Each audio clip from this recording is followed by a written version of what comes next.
지난 한 주간 설 연휴 행복한 시간들이었습니까? 저는 설날 당일 고향 가서 아버지와 큰아버지, 큰어머니 또 집안의 어른들 뵙고 왔습니다. 1년에 꼭 2번 명절에 고향 가게 되는 것 같습니다. 근데 이번 설에는 유난히 고향에 찾아온 자녀들이나 친인척이 적었습니다. 저도 그렇게 느꼈는데 고향의 어르신들이 모두들 그렇게 말씀하셨습니다. 돌아오면서 생각해 보건대 많은 변화가 일어나고 있구나. 항상 설 풍속도가 어떻다 그런 말을 우리가 듣게 되는데 올해는 뭔가 그런 현실이 몸으로 많이 느껴진 그런 시간들이었습니다. 디턴족이라는 말을 사용하더라고요. 설 연휴에 부모님 잠깐 뵙고는 기본적인 것 딱 하고 다른 것 하는 거죠. 여행을 가거나 자기가 좋아하는 그런 즐기는 활동을 이제 하게 되는데 이걸 D턴족이라고 그래요. 운전할 때 U턴도 있고 P턴도 있고 그런 게 있는데 D턴족은 그냥 옛날에는 집에서 고향이나 부모님께 갔다가 그냥 갔다 왔다 하는 겁니다. 저도 뭐 지금 그러고 있습니다. 명절 되면은 고향에 아버지 한번 찾아뵙고 다시 또 교회로 우리 안양으로 돌아오게 되는데 이제 바뀐 거죠. D턴족은 영어 D자처럼 그냥 왔다 갔다만 하지 않고 아버지 집에 갔다가 삥 도는 거예요. 이렇게 D형자가 되고 또는 네모 형태 비슷하게 그래가지고 대구 찍고 광주 찍고 부산 갔다가 제주도 갔다가 저 동남아로 해가지고 한 바퀴 돌다가 돌아오는 거예요. 이게 여러분 우리는 이런 현상을 보면서 무조건 따라할 것은 아니겠지만은 이런 다양성을 지금 받아들이고 이해하고 우리도 이런 삶을 이제 누릴 수 있어야 하는 시대가 된 거예요.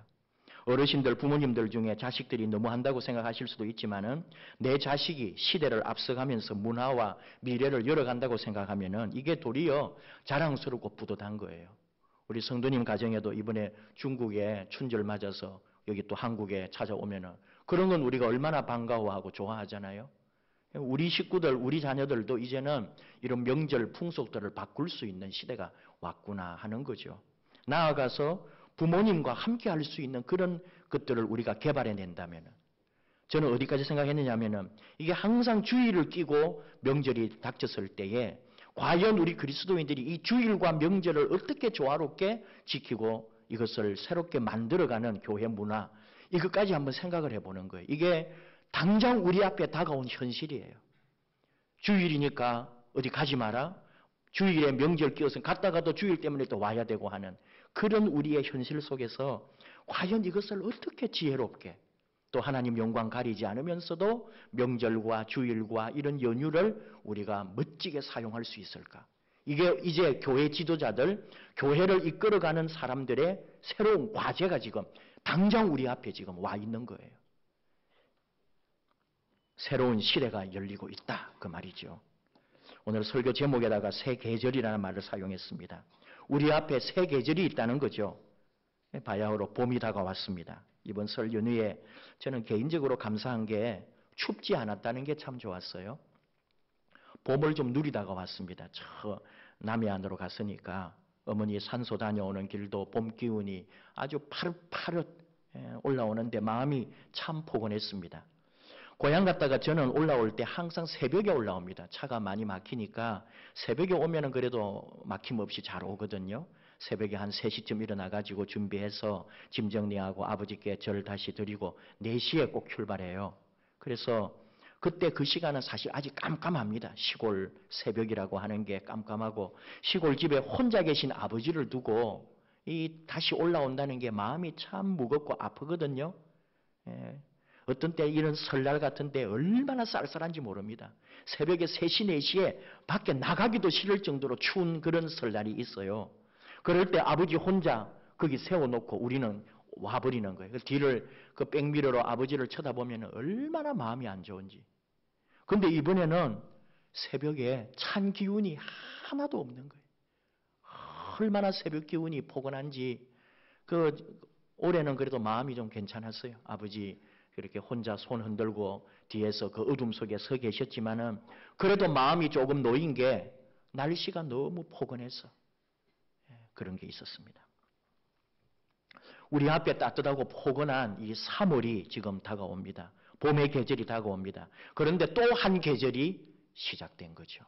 뭐냐 하면은 십자가의 계절, 주님이 걸어가신 고난의 시간, 우리가 돌아보아야 할 참회의 계절이 우리 앞에 시작됐습니다. 영적 성찰의 시간들이 우리 앞에 다가왔습니다. 오늘 주신 말씀을 통해서 사순절 기간 우리가 어떻게 믿음 안에서, 말씀 안에서 주님의 은혜 아래서 지내야 할지 한 번 더 생각하는 그런 시간 되기 원합니다. 사도 바울을 통하여 에베소 교회에 주신 말씀인데 바로 오늘을 사는 우리들에게 주시는 하나님의 준엄한 말씀입니다. 에베소는 지금의 터키 지역입니다. 고대 항구 도시였고 이오니아라고 하는 고대 도시 이오니아주의 수도면서 당시 최대의 상업 및 교통 중심지고 철학과 문화와 예술의 도시고 세계 7대 문화유산이 있는 아데미 신전과 극장이 있는 곳, 위대한 도시죠. 그런데 사도 바울 이후에 그때부터 아마 이 도시화가 그 옛날 2000년 전, 1000년 전 이때도요 도시화가 결국은 도시를 망하게 했는데 이 에베소가 왜 망했느냐 하면은 도시 기능이 강해지면서 무분별한 벌목 때문에 망했다는 거예요. 도시가 번창하니까 사람들은 많아지고 사람들이 살려고 하다 보니까 숯을 만들어내야 되고요. 나무를 베가지고 난로라든지 불을 떼는 거예요. 그러니까 산에 있는 나무를 그때는 누가 정책이 있어요? 내가 그냥 나무 베어와가지고 내가 사용하는 거죠. 그러니까 산에 있는 나무를 다 베버리니까 산이 죽어버리는 거죠. 그리고 사람들이 잘 살다 보니까 고기를 많이 먹는 거예요. 그 당시에 고기라고 하면은 염소인데 그 지중해 염소라고 하는 수많은 염소떼들을 산에다 방목해가지고 저는 어릴 때 우리 시골에서 봤어요. 산 한 개를 아예 자기 산에다가 염소를 풀어놓더라고요. 그래가지고 염소들이 거기서 자기들끼리 살고 번식하고 때가 되면은 이제 그 주인이 가서 필요한 염소 잡아가지고 팔고 이렇게 하더라고요. 근데 그 염소가 있는 산은 한마디로 황량합니다. 다 파버려요. 흙이고 나무고 풀이고 전부 다 들이받고 캐먹고 다 먹어버린다니까요. 그러니까 에베소 산 일대가 황량해지고요. 결국은 비가 오면은 온 도시에 뻘물이 되는 거예요. 진흙물이 되는 거죠. 그리고 심지어 산이 계속 깎여 나가는 거죠. 그래가지고 지금 에베소 도시, 지금 우리가 터키 가면 에베소 교회를 가는데요. 거기는 어디냐? 지금 항구로부터 10km가 떨어져 있어요. 무슨 말인지 아시겠죠? 흙이, 산이 무너지고 밀려 내려와가지고 10km가 바다가 막힌 거예요. 1000몇백 년 동안에.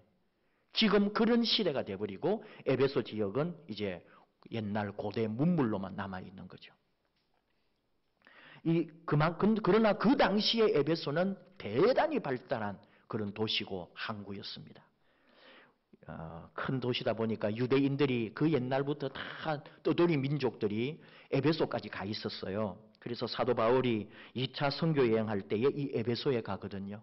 그래가지고 그 아데미 신전 사람들하고 논쟁도 하고 여러 가지로 처음에는 이제 유대인 회당에 가서 유대인들하고 같이 변론도 했던 곳이고 브리스길라와 아굴라를 그 에베소에다 남겨놓고 하나님의 뜻이면 너희에게 돌아오리라 하고 이제 항구에서 배 타고 가이사라로 갔다가 안디옥으로 갔다가 선교 여행을 사도 바울은 계속 했던 거죠. 나중에 3차 선교 여행 때에 다시 에베소로 돌아옵니다. 그리고 2년 동안 에베소에 있으면서 처음에는 회당에서 유대인들을 대상으로 전도하고 그 다음에는 헬라인들의 철학 학당이라 할 수 있는 그 유명한 두란노 서원, 이게 바로 에베소에 있는 거거든요. 그 두란노 서원에서 이방인들을 대상으로 복음을 전하고 말씀을 가르쳤던 그곳이 바로 에베소, 또 에베소 교회입니다. 에베소가 왜 귀하냐? 이게 소아시아의 관문이라 할 수 있고 그래서 거기서 복음을 전하니까 결국은 터키를 비롯한 소아시아 지역에 복음이 확산되는 역할이 된 거죠. 사도 바울의 어떤 이 아시아 일대의 복음을 전하게 되는 결과가 되고 지금 우리가 수요일에 고린도 전서를 강해하고 있는데요. 바로 고린도 전서를 이 에베소에서 사도 바울이 기록했던 거죠. 지금 우리가 보고 있는 이 에베소서는 사도 바울이 로마 감옥에 있을 때 에베소 교회를 향하여 기록했던 편지입니다. 에베소 교회 성도들을 향해서 예수님 안에, 굉장히 중요한 개념이죠. 에베소서에 있는 여러 가지 중에서 엔 크리스토스, 예수 안에, 그리스도 안에서 빛이 되는 삶을 살아라 하는 가르침이 에베소서의 가르침이에요. 에베소서가 기록된 때를 AD 54년으로 봅니다. 나중에 40년쯤 뒤에 AD 90년, 92년경에 요한계시록이 기록되거든요. 꽤 많은 시간이 지났죠. 그때 요한계시록을 쓴 사도 요한이 에베소 교회를 향하여 한 말이 있어요. 요한계시록 2장 4절 5절 그러나 너를 책망할 것이 있나니 너희의 처음 사랑을 버렸느니라. 그러므로 어디서 떨어졌는지를 생각하고 회개하여 처음 행위를 가지라. 만일 그리하지 아니하고 회개하지 아니하면 내가 너에게 가서 너의 촛대를 그 자리에서 옮기리라. 주님이 사도 요한에게 계시로 주신 말씀이에요. 에베소 교회에다 주신 말씀이죠. 다 잘했어요. 에베소 교회가 사도 바울이 편지 보낼 때가 50년대라면 나중에 40년이 지난 그때도 에베소 교회는 왕성했다는 거죠. 대신에 처음 사랑을 잃어버렸다. 그 처음에 열심히 했던 그 믿음과 열정들을 좀 상실하고 이런 이단들을 약간 받아들이는 그런 분위기가 있었다는 거죠. 사도 바울은 에베소 교회 오늘 편지할 때에 하나님의 자녀들, 바로 이 그리스도인들이 변질되지 아니하고 변화되기를 원해요. 타락하지 아니하고 거룩한 하나님의 자녀로 바로 서 있기를 원했습니다. 에베소서를 관통하는 한 단어가 있다면 빛이라는 단어예요. 그리스도의 빛, 에베소서 5장 8절 이하거든요. 너희가 전에는 어둠이더니 이제는 주 안에서 빛이라. 빛의 자녀들처럼 행하라. 빛의 열매는 모든 착함과 의로움과 진실함에 있느니라. 주를 기쁘시게 할 것이 무엇인가 시험하여 보라. 너희는 열매 없는 어둠의 일에 참여하지 말고 도리어 책망하라. 책망을 받는 모든 것은 빛으로 말미암아 드러나리 나느니 드러나는 것마다 빛이니라. 그러므로 이르시기를 잠자는 자여 깨어서 죽은 자들 가운데서 일어나라. 그리스도께서 너희에게 비추이시리라 하셨느니라. 굉장히 이 에베소서를 빛의 개념으로 보지 않으면 다 이해를 못해요. 빛이라고 하는 주제가 에베소서를 관통하고 있는데 사도 바울이 빛이라고 하는 말을 끊임없이 사용하면서 빛된 그리스도인, 빛의 행실을 하는 그리스도인을 강조하고 있어요. 에베소서는 빛으로 해석해야 그 깊이를 알 수가 있다고 하는데 오늘 발견하는 것 중에 하나도 그런 거예요. 나중에 여러분 보세요. 요한도 촛대를 옮겨버리리라. 주님이 그렇게 말씀하셨다는 거예요. 저는 그걸 이 두 개를 한번 붙여보는 거죠. 사도 바울도 에베소 교회를 향하여 빛에 대하여 말하는데 요한도 영적으로 에베소 교회를 볼 때에 주님이 그 촛불, 촛대, 빛을 옮겨버리겠다고 할 때에 어쩌면 말씀은 말씀으로 이해가 되는구나. 에베소 교회에 사도 바울도 빛이라고 하는 말로 편지를 썼다면 사도 요한도 주님이 주신 계시의 그 어떤 빛의 의미를 에베소 교회에다가 던져주었구나. 이런 걸 생각해 보는 거죠. 오늘 하나님께서 주신 말씀은 이제 4장인데요. 4장 17절에서 쭉 나오는 말씀도 참 귀한 말씀들이에요. 근데 여기는 두 부류를 말해요. 너희가 나오고 그들이 나와요. 그들은 누구냐 하면은 이방인들이고 너희는 바로 에베소 교회의 성도들을 말하는 거죠. 이 이방인들, 아직 예수님을 제대로 믿지 못하거나 아직도 예수님을 받아들이지 않은 이방 사람들에 대하여 먼저 얘기를 해요. 뭐냐 하면은 세상 사람들은 아직도 마음이 허망하다 이렇게 말하는 거죠. 17절 한번 보십시오. 내가 지금 말하는데 너희는 이방인이 그 마음에 허망한 것으로 행함같이 행하지 말라 이렇게 말씀하는 거죠. 허망하다고 하는 게 뭐냐 하면은 내용이 없다는 거예요. 알맹이가 없다는 거예요. 진정한 의미가 없다는 것도 되고 쓸모없고 인정받지도 못하고 뭔가 망상 가운데 살아가는, 허상 가운데 살아가는 그런 삶을 말합니다. 이게 여러분 오늘 우리의 모습을 말하거든요. 뭔가를 살고 있기는 한데 허망한 것과 함께 사는 거예요. 왜 그렇게 되었느냐? 18절이에요.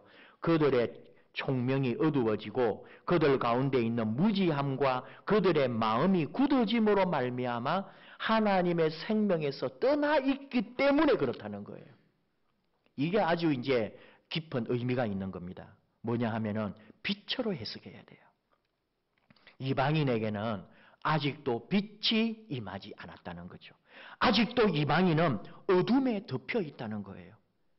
에베소서 나중에 뒤에 이제 5장 11절에 너희는 열매 없는 어둠의 일에 참여하지 말고 이런 말씀 나오는데 어둠이 아니라 너희는 빛에 참여하라는 거죠.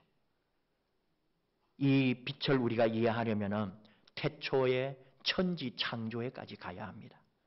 태초의 상태가 있습니다. 창세기 1장 2절 땅이 혼돈하고 공허하며 흑암이 깊음 위에 있고 이게 세상 창조되기 전의 모습이거든요. 혼돈과 공허와 흑암의 상태, 어둠의 상태, 이게 천지가 창조되기 전의 모습이에요. 이걸 우리가 영적으로 해석하면 뭐냐? 본질적으로 예수님을 만나기 전의 모습, 이방인의 모습, 예수 그리스도를 믿기 전에 인간 내면 사람의 하나님을 아직 모르는 영적 상태가 혼돈과 공허와 흑암의 상태라는 거예요. 이게 빛이 없는 어둠의 모습이에요.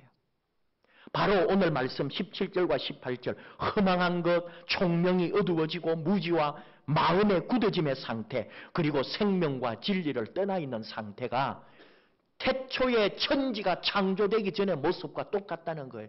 아직까지 예수 그리스도를 영접하지 못하고 예수님을 만나보지 못한 사람의 마음의 상태, 심령의 상태, 영혼의 상태가 그러하다는 거예요.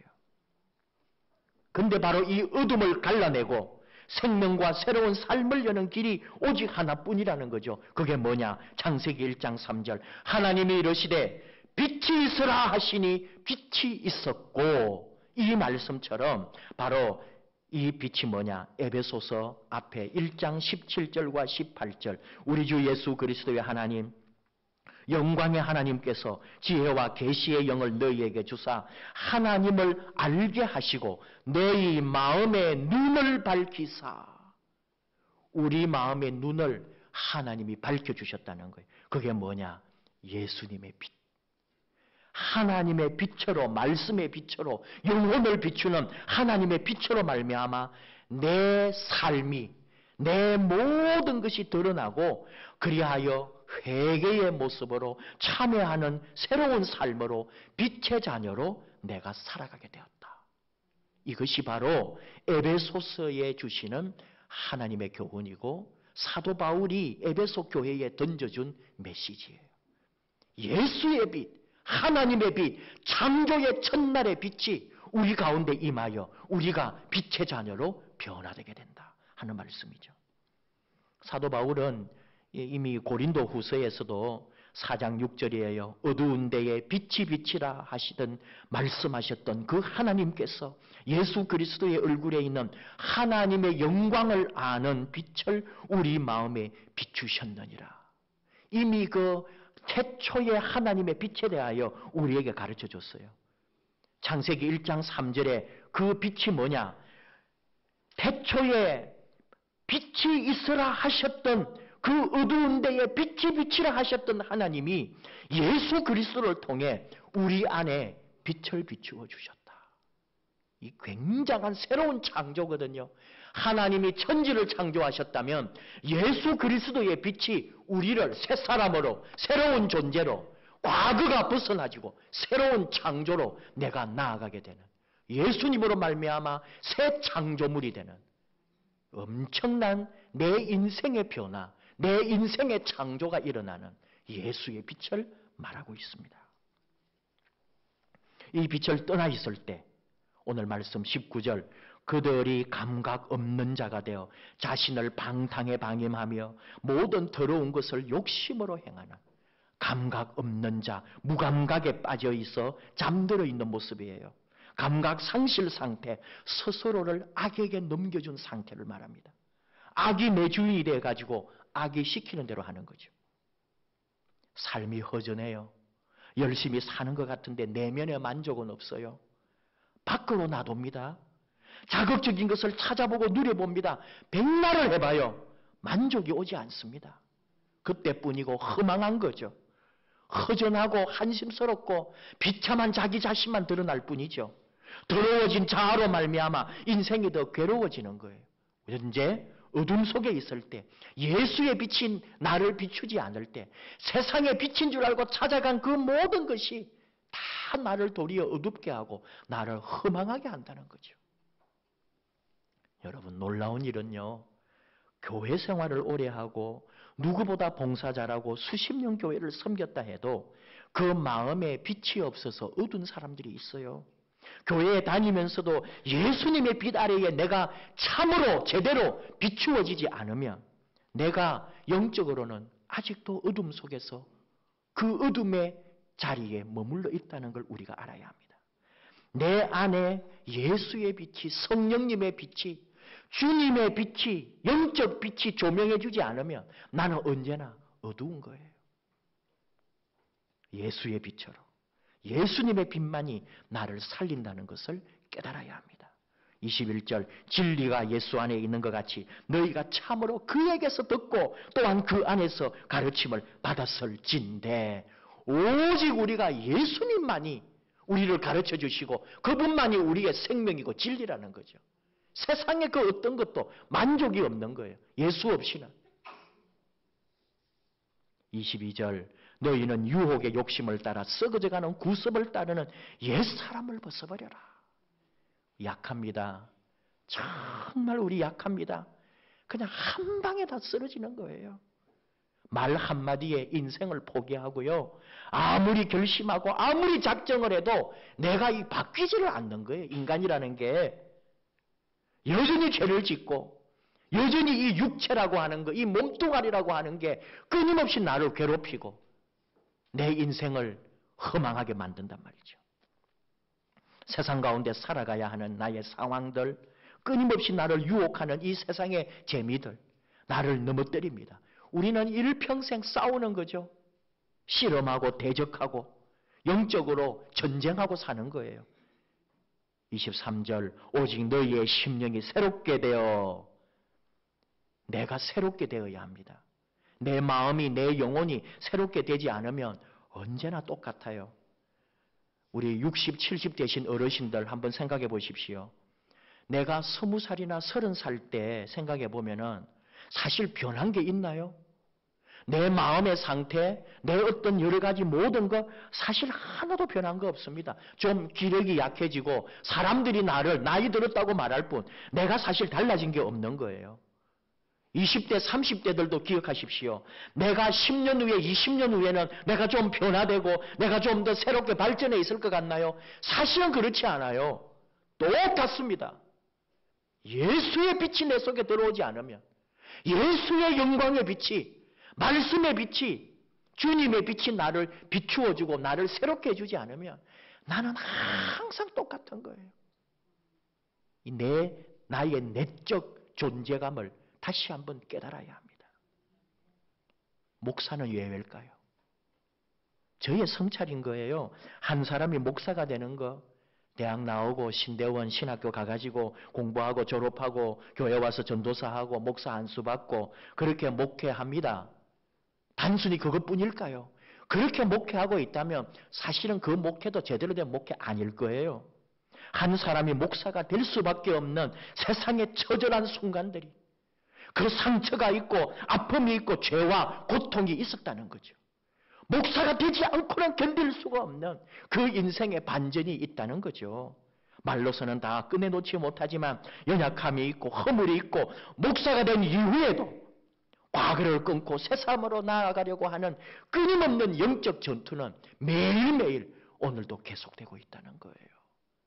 그런 면에서 저나 여러분이나 우리 인생은 다 똑같거든요. 우리 모두 영적 전투를 함께하는 전우들입니다. 나를 실패하게 하는 좌절감들, 나를 낙심하게 하고 내 육체의 질병들, 내 영혼을 병들게 하고 내 가정의 형편과 내 삶의 환경과 내 안에 쌓여있는 상처들, 또는 세상의 마귀와 사탄의 유혹들, 내가 혼자 싸워서 이길 수는 없는 거예요. 우리 같은 동지들 전우회로 믿음으로 함께 서로 격려하고 기도하고 공동체를 이루고 하나님 말씀으로 예수의 빛으로 무장하고 함께 나아가는, 이게 바로 그리스도인의 모습입니다. 나도 그렇고 너도 그렇구나. 우리 다 똑같구나. 우리 함께 믿음으로 말씀으로 같이 이겨내자 하는 거죠. 오늘 24절 말씀을 꼭 주목하십시오. 하나님을 따라 의와 진리의 거룩함으로 지으심을 받은 새 사람을 입어라. 새 사람을 입으라는데 이게 내가 주인이 아니에요. 내가 새 사람이 되려고 노력해가지고 되는 게 아니고 분명히 오늘 말씀합니다. 의와 진리의 거룩함으로 지으심을 받은, 의와 진리의 거룩함으로 내가 다시 지어져야 되는 거예요. 이게 뭡니까? 예수의 빛, 말씀의 빛, 예배의 빛, 기도의 빛, 창조의 빛, 하나님의 빛, 그리스도의 빛이 나를 비추어 줄 때, 그 빛이 나를 덮어줄 때에 그 빛으로 말미암아 내가 새로운 사람을 입어버린 거죠. 그때 내가 새로운 존재가 된다는 거예요. 변화된다는 거죠. 영혼을 밝히는 주님의 빛이, 성령님의 빛이. 사순절, 그리스도의 계절입니다. 고난의 길, 십자가의 길을 걸어가야 할 아름다운 시간들입니다. 하지만 또 부활의 영광이 우리 앞에 있어요. 부활의 영광을 맛보게 하시려고 주님은 십자가의 길을 걸어가셨습니다. 우리 또한 부활의 영광이 있기 때문에 그 40일 동안 우리 나름대로 내 자신을 성찰하고 기도하고 묵상하며 나의 십자가의 길을 묵묵히 걸어가는 시간이 바로 사순절 기간입니다. 벌써 사순절은 시작됐습니다. 지난주 수요일이 40일의 사순절 첫날, 제의 수요일, 참회의 수요일이 시작됐습니다. 새봄과 함께 맞이하는 사순절, 온 대지가 새로운 싹과 함께 새로운 생명으로 자라나는 것처럼 우리도 예수님의 빛으로 새롭게 자라기를 원합니다. 우리 심령에 주님의 빛이 들어와서 세상 어디에도 만족이 없던 우리가 주님으로 말미암아 만족하기를 원합니다. 주님의 빛으로 말미암아 나의 갈망이 해결되기 원합니다. 내 갈증이 주님으로 말미암아 해결되기를 축복합니다. 이 사순절에 주님을 더 깊이 만나고 주의 말씀을 더 깊이 만나고 허무하고 공허하고 낙심되고 상처되고 내 안에 쌓여있는 감정이 또는 내 안에 있는 상처가 예수님으로 말미암아 치유받기를 주님의 이름으로 축복합니다. 우리 함께 찬양하며 기도합시다. 목마른 사슴이 신의 물을 찾기에 갈급함같이 나의 소망, 나의 보배, 나의 주님이 나를 치유해 주기 원합니다. 목마른 사슴이 신의 물을 찾기에 갈급함같이 우리 함께 찬양하고 함께 합심하여 기도하기 원합니다. 우리 찬양합시다.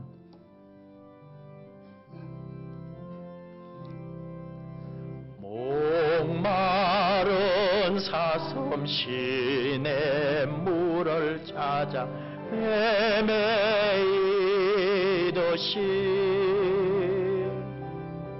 내 영혼 주를 찾기에 갈급하나이다.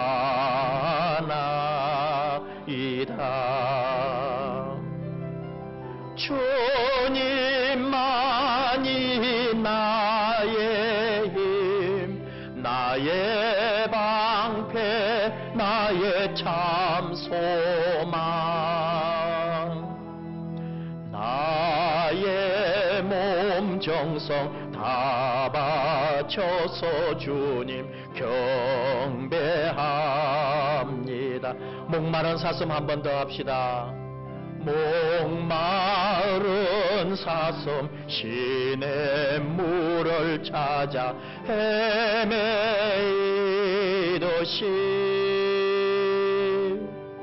내 영혼 주를 찾기에 갈급하나이다.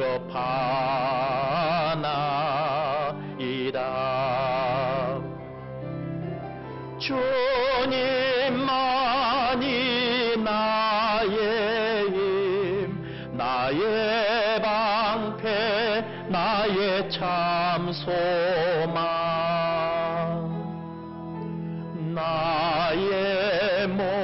정성 다 바쳐서 주님 경배합니다. 금보다 귀한 나의 주님, 금보다 귀한 나의 주님, 내게 만족 주신 주, 당신만이 나의 기쁨 또한 나의 참 보배. 주님만이 나의 힘, 나의 방패, 나의 참 소망, 나의 몸 정성 다 바쳐서 주님 경배합니다. 주님만이 나의 힘. 한 번 더 합니다. 주님만이 나의 힘, 나의 방패, 나의 참 소망, 나의 몸 정성 다 바쳐서 주님 경배합니다.